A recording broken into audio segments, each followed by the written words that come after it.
سمسون اسرائیل کے ایک مشہور قاضی تھے جن کی پیدائش ایک خاص مٹی کے ماحول میں ہوئی۔ ماہنو اور اس کی بیوی کے ہاں ایک فرشتہ آیا جس نے بتایا کہ ان کا بیٹا نذیر ہوگا۔ نذیر کی حیثیت سے سمسون کو خدا کے لیے مختص کیا گیا، جس کا مطلب تھا کہ نہ اسے اپنے بال کاٹنے تھے اور نہ ہی شراب پینی تھی۔ سمسون جوان ہوا تو اس کی طاقتیں بے حد بڑھ گئیں۔ ایک دن جب وہ ایک فلسطینی عورت کے عشق میں مبتلا ہوا تو اس نے اپنی طاقت کا مظاہرہ کرنا شروع کیا۔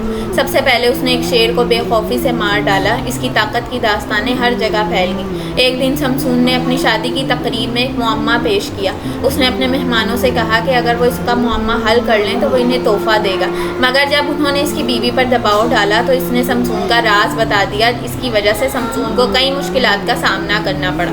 سمسون نے اپنے دشمن فلسطینیوں کے خلاف کئی جنگیں لڑیں، جن میں 300 کتے پکڑ کر ان کی پونچھوں کو باندھ کر ان کے کھیت میں آگ لگائی۔ اس نے 1000 فلسطینیوں کو ایک گدھے کے جبڑے سے مارا۔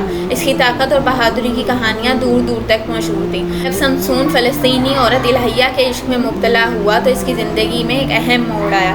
فلسطینیوں نے الہیہ کو سمسون کی طاقت کا راز جاننے کے لیے پیسے دیے۔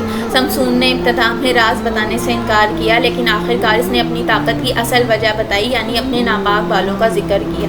الہیہ نے سمسون کے سر کے بال کاٹ دیے جب وہ سو رہا تھا۔ جیسے ہی سمسون کی طاقت گئی، فلسطینیوں نے اسے گرفتار کر لیا اور اس کی آنکھیں نکال دیں اور قید کر لیا۔ قید میں اس کی طاقت دوبارہ بڑھنے لگی۔ ایک دن فلسطینیوں نے اسے ایک جشن میں بلایا۔ وہاں سمسون نے خدا سے دعا کی کہ اسے آخری بار طاقت دے۔ اس نے پھر سے اپنے آپ کو اکٹھا کیا اور مندر کے ستونوں کو گرا دیا، جس سے وہ خود اور بہت سے فلسطینیوں کو ہلاک ہو گئے۔ سمسون کی کہانی ہمیں یہ سکھاتی ہے کہ قوت اور کمزوری ایک ساتھ چلتی ہیں اور زندگی میں وفاداری کا کتنا اہم کردار